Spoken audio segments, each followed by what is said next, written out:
আন্তর্জাতিক মিডিয়া বলে যে ইসলামী মাদ্রাসাগুলো নিষিদ্ধ করে দেওয়া উচিত।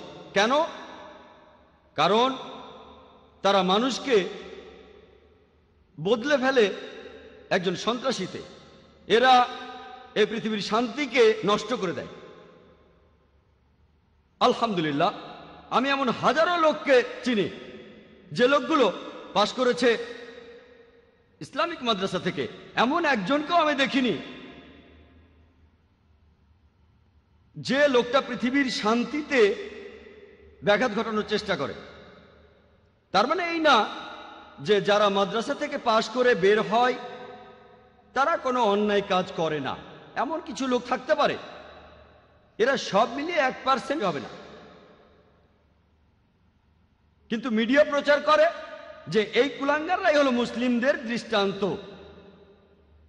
আর যে লোকটা কোনো ইসলামিক মাদ্রাসা থেকে পাশ করেছে সে এই পৃথিবীর শান্তিতে ব্যাঘাত ঘটাতে চায়। ইতিহাস আমাদেরকে এই কথা বলে। পৃথিবীতে যে লোকটা মানব জাতির ইতিহাসে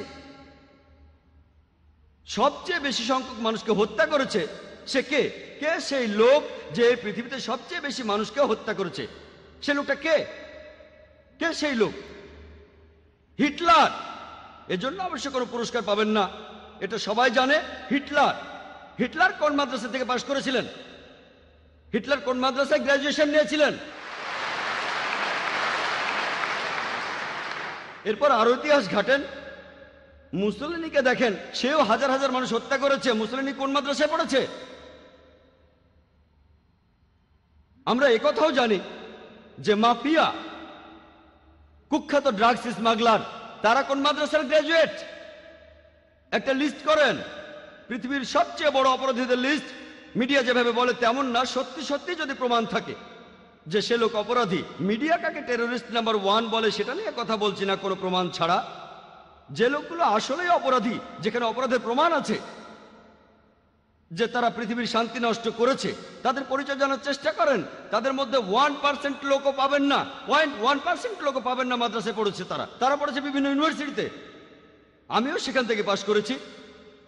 হোক সৌভাগ্য বা দুর্ভাগ্য, আমি পাশ করেছি তেমনই একটা ইউনিভার্সিটি থেকেই, বোম্বে থেকে পাশ করেছি। স্কুল পাশ করার পরে মেডিকেল কলেজে পড়েছি, যেভাবে একজন ডাক্তার পাশ করে।